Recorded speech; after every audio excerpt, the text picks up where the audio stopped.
Welcome back to I Am Refocused Radio. Once again, we are here today, and we have a true honor talking to our special guest today. She is a global change maker, Dr. Daisy Khan, and she is not only an award-winning author, she is a public speaker, and she also is the founder of WISE, the Women's Islamic Initiative in Spirituality and Equality.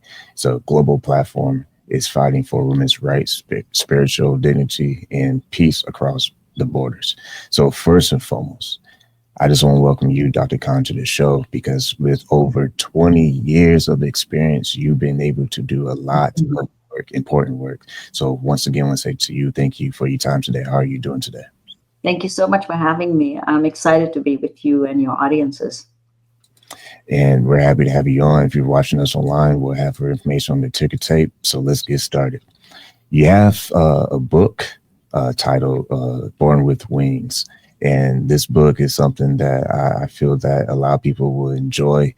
Kind of tell us a little bit about a sneak peek of your book and where can people plan to get it? Yeah. So the book is available on Amazon. It's available at all bookstores. And so it's also available in audio, in my voice. So if anybody is a book listener who listens to their kitchen books in the kitchen, it's the perfect book to get because I'm speaking and lots of stories in it. So yeah, it's available everywhere. And I wrote this book primarily because, as you mentioned, for 20 years I've been doing this work. And people wanted to know how I went from having this kind of circuitous path to my leadership, because I was not supposed to be doing this work. I was an architectural designer for 25 years of my life.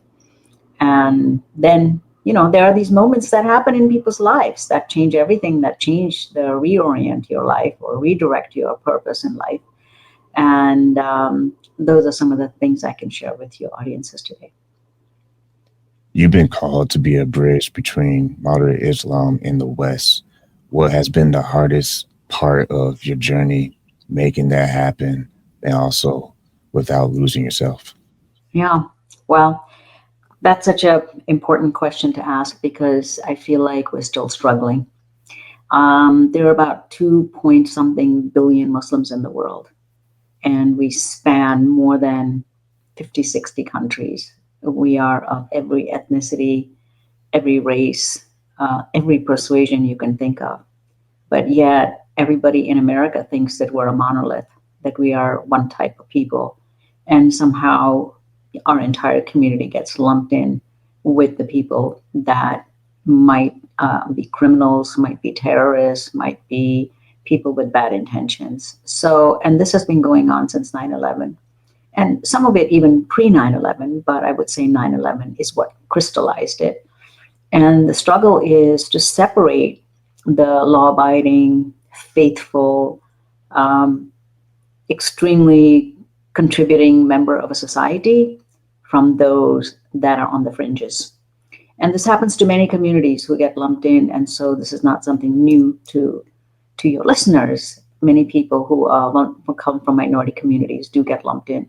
And so the difficulty is to peel the onion away and to show who are Muslims really, and what do we believe in, and how we are so similar to every other American. And so this work, sometimes we make real progress, which we were making since 9/11 because of the outreach that we've done and going into communities, meeting people, get acquainted. When people get to know one another, all those biases fall by the wayside, right? Because our biases come from just not knowing the people, not having direct relationship, or just hearing what we've heard in the press and the media. So, but unfortunately, since the war in Gaza and the attack in Israel, everything has gotten, once again, we seem to be going back to the same old where our entire community gets lumped in with what's happening with Hamas or whoever. We just get lumped in with everybody else. And so this is wrong. And this is what I've been trying to correct. When you founded WISE, I mentioned earlier, WISE Women's Islamic Initiative in Spirituality and Equality, what was the why that pushed you to create this global movement, and when it comes to just bringing more awareness to educating people on what is the message behind it. Yeah. So again, since 9/11, there was this perception because we went to war in Afghanistan, and one of the stated goals in the United States foreign policy is to remove the subjugation of Muslim women, because in Afghanistan, women were subjugated by a group of people who had very, limited views of Islam and very outdated attitudes towards women. So it had nothing to do with Islam; it just has to do with the framework of those people and the mindset of those people. So yet, the issue of Muslim women gets politicized every time we go into different countries. One of the stated goals is that we're going to uplift Muslim women. So the problem is that that's not the reality of Muslim women here in the United States. We are very highly educated, enterprising, deeply civically contributing to this country. Like Muslim women have run for office in this last election, and I think about 20 of them won. Just random people who just decided, I want to serve my country, And so separating, it's frustrating for me then for Americans to have this perception that all Muslim women are subjugated, they are oppressed, and they need to be saved, and from their own people. So I wanted to do something about that. And at the same time, I also want to uplift women who didn't have a voice, whose rights were being taken away, like Afghan women are still suffering under the Taliban. So I wanted to do something, and I met this Christian woman, and I said, I want to change the condition of Muslim women, internally as well as externally. And she said, well, good luck. You can't do this all by yourself. She said, have you ever heard of the suffragettes? I said, who are they? I had no idea what the suffragettes were. And I was looking for something that was a faith-based movement, where I could convince people, use the arguments from my faith that Muslim women did have these rights. And so I created this WISE movement, partly to not only change the perceptions of Muslim women that American public have, but also change the condition of women internally within the community. So that was the impetus for it. And, we just held our first conference and we got together. I invited all the women that I knew that were on the front lines of change. And I realized there were thousands of women like me, all over the globe. And it's a global movement of women that exist in all their communities that have been making change in their communities. So we come together and we strategize with one another, and then we find effective ways to create social change that is truly sustainable. So again, you listen to Refocused Radio and watching us online. Talk to our guest today, Dr. Daisy Khan. You can go to her website, daisykhan.com. My next question for you is, when you think about the challenges that you had to face head on, especially with the work that you're doing locally and nationally, what do you believe has kept you grounded and hopeful in the face of sometimes misunderstanding and not understanding full the message in the picture? Yeah, I would say that there are a couple of very key verses in my scripture. And one of them is that trials and tribulations are a blessing in disguise. So what we think is difficult for us at the moment is actually an opportunity for growth. Growth, purification, getting to know yourself, strengthening your capacity, building your agency. All these things come when you are a challenged community. And so I was challenged at so many different fronts that now that I look back, I don't think I would have been as resilient as I am today.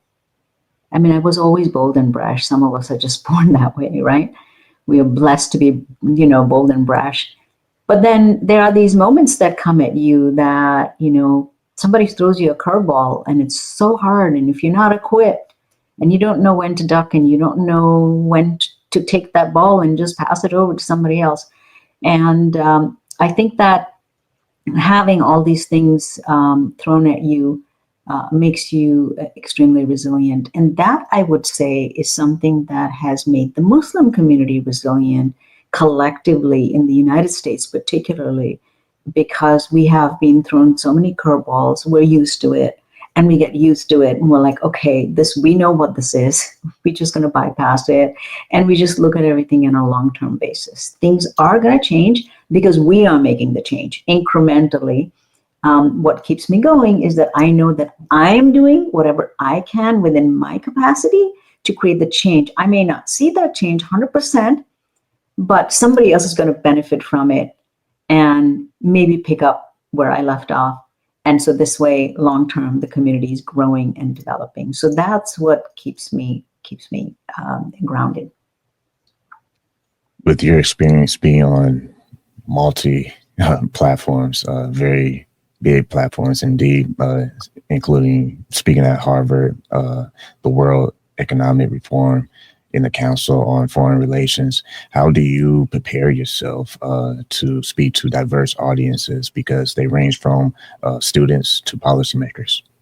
Yeah, well, this is important because I think that some of us who are faith-based, we tend to be inspirers, right? We want to inspire people because our faith teaches us, that there's much more to us than just, we're only here for a short while. And we're going to go on, we're going to move on. Our bodies are going to get buried or whatever. And then our souls are going to move on. And whatever is on the other side, we're going to reap the benefits of what we did, or we're going to get punished. So that's our worldview. That's the Muslim worldview, certainly. And that's my worldview also.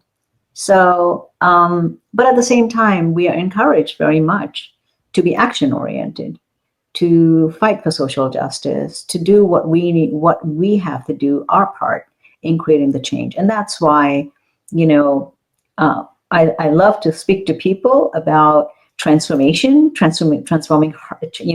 hearts and minds. And that's when I go into like a little church, or I'll go to a synagogue, or I'll go and speak to students to inspire people to take personal responsibility, to change your mindset, think outside the box. And that's that work. But at the same time, what are policymakers supposed to do? How do you legislate change? How do you ensure that every American is an equal citizen? If I'm a taxpayer, then I should be an equal citizen. I should not be treated differently than you. So making some of those demands, you have to speak in the language that they understand, right?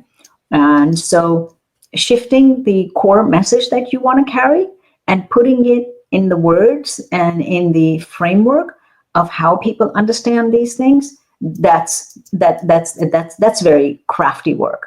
So I think my art background has helped me be an artist, at the same time a scientist also, how to make sure that I combine both. And that's what I do. I'm actually I have to applaud myself. I actually am very good at speaking to multiple audiences.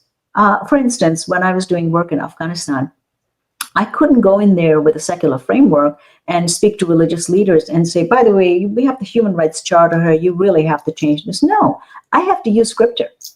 I have to go right to my scripture and find that piece in the scripture that then is, in sync with the Human Rights Charter. And I have to convince those imams and say, look what this verse of the Quran says about child marriage. Look what it says about women's leadership. They get convinced because it's the language that they understand. So you have to speak in the language of people, and you have to kind of like bring yourself down to the level of the people, or bring yourself up to the level of the people and the way they understand things. So. Once again, this is On Refocused Radio, talking to our guest today, Daisy Khan. Dr. Daisy Khan, wanted to say, appreciate you taking time to squeeze us in your schedule today. Keep this conversation going forward. When you think about what you just talked about, talking to spiritual leaders, when you are navigating religious spaces, political spaces, how have you been able to handle being underestimated or sidelined, if you will? And what advice will you give to other young women of faith walking in similar paths as you? Yeah. Well, I come from a community where women typically didn't have necessarily a leadership space or leadership role in spiritual communities. I mean, it's usually relegated to men, but nothing is preventing from women to take that leadership role. There's nothing in our scripture that says a woman cannot, assume a leadership role in a spiritual community. It's just the way things have evolved over the years. So I fell into this job partly because I had to minister to people who were suffering, who needed mentorship, people who were trying to understand, how can I balance faith and modernity? Living in America, how can I be faithful and still, live the American life, or, be a full American? I mean, it's delicate work. It's not, building a uniquely American, Islamic, or Muslim identity is not something that, it's like, you are evolving in a certain way, right? You want to retain your faith, but at the same time, you want to embrace all the values that America has to offer, the values that are in sync with your own values. And luckily for us, most of the values are in sync with one another, or they align with one another. So it's not like we have to take a leap. So I had to do that work. And then I had to step into that role. And gradually, by osmosis, I began to assume a greater role in the community. As I said, there's no restriction. So because I had to step up every time there was a demand. And it all started with small little gestures, like somebody saying to me, well, you're mentoring me for weddings. Why can't you just conduct my marriage? And I'm like, well, I don't officiate marriages. They said, well, why can't you? And I said, well, yeah, why can't I? So I'm a full-time marriage officiant now because of that. And somebody wants a divorce and they have a complicated divorce, and somebody wants, a knowledgeable person to explain to them, then all of a sudden I have to step in. So I had to step into this role. So that's why I tell young people, first, get to know yourself. Then get to know, what is the purpose of your life? Why are you here? What do you want to do with your life? Once you know, and then keep yourself open for any big challenges that are being thrust upon you by a higher power. And that's what I've done in my life, is I keep leaving myself open and assuming that I'm just a vessel for the change that needs to happen, and I'll stay open to it. And if I can accommodate it, I will.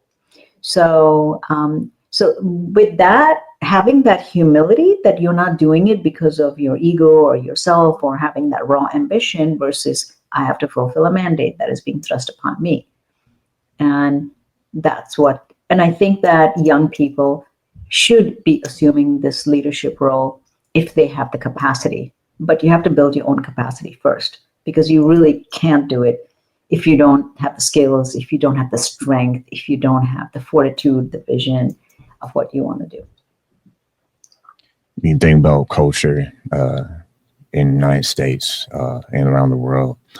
People watching and listening, they might feel like they want to say something or they want to do something to encourage support, and just look in between the lines and say, maybe we can do something today. What's one thing that they could do today to push back against any hate? Yeah. Well, I tell everybody that everybody has something within their own capacity that they can do. And the Buddhists have a saying that 1,000-mile journey begins with one step, right? So you have to take the first step. The Quran also has a very beautiful verse in it. It's very short, but to me, it's my guiding principle. It says, a condition of a people does not change unless you change what is in yourself. So before we go on to change everything, we really have to look within ourselves to see what is in ourselves that we need to change. Because once we change that within ourselves, whether we are projecting something or we're changing the negatives within ourselves, then people will react accordingly, right? So change what is in yourself that you don't like, and change in yourself what you want, what the strength that you want to project, or what you want to project to the outer world, because then the outer world will respond to you. The world will come to you and say, yeah, I want that. I want what that person has. So yeah, getting to know yourself is very important before you start anything big. And what you're saying ties into the next question. When we think about legacy, that's something that any person who's trying to do important work to leave this world better than how they came, that is a very important chapter in how we define ourselves with our lives and what we do.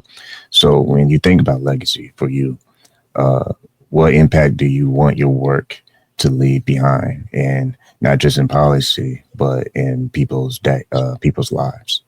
Yeah. Everything that I do goes back to, um, when I move on from this world, I want to be able to, I want people to be able to say something that she did that and she really had an impact in my life, or this is the initiative that she took at that time and that really changed something. Or, so this is all, I just want something that benefits this world and that continues to benefit this world, because that helps me in my afterlife. And so, for instance, if you give charity and that charity is benefiting some orphans and it's continuously benefiting them and their lives, that's a very good deed to do. If I write books, and I'm writing books because I want somebody to pick up the book 10 years from now and say, wow, this really created an understanding for me. I'm a book reader, so I actually go into books that have been written in 13th and 14th century, and I'm amazed at what great minds we had at that time and the insights that they had. So I'm always learning from other people's books, and I'm always my desire when I pass on, I hope somebody will open up my book and say, wow, I learned something really important from this book. And that's all I want to leave in this world. I just want to leave a little mark, like a little footprint, so that somebody else can say, okay, this is what I got from her. A lot of people, they judge a cover before they even open a book. What will be your message to those that you feel are not willing to understand or at least communicate and listen? What will be your message to them? Yeah, I think that, I'll go back to the title of my book, Born with Wings. Why did I say that? Because each and every one of us is born equal in the eyes of our Creator. We have been given the same amount of faculties, and God does not judge by black or brown or skin color. God is the creator of all of us. So we all have the same divine spark in us. And that's what makes us special. And that's what makes us human. And to judge or to narrow down that understanding is to not understand the divine plan. And or to not understand that in the scheme of things, as Rumi has a saying that, we humans are like a drop in the ocean and the ocean is God. I mean, we're all going to go and we're going to dissolve into that giant ocean, and then we're just a drop. So having that humility and understanding who you are in the scheme of things in creation is what gives you the ability to be great, because then we do great things. Then we evolve people's understanding.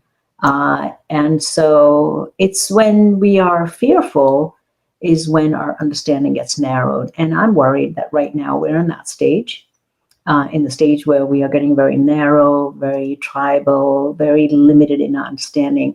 But these are phases. Even in spiritual talk, these are phases. It's the phases of the closing and the narrowing, and the phases of the opening. And I think that those of us who are in this work where we are trying to, make sure that the gap doesn't get widened, that we're narrowing the gap, I know that we're going to go back to the time when we're going to honor one another and respect one another as equals, as we have done in the past.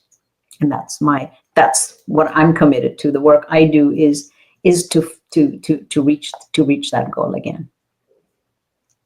Once again, been listening to I Am Refocused Radio, talking to our guest today, Dr. Daisy Khan.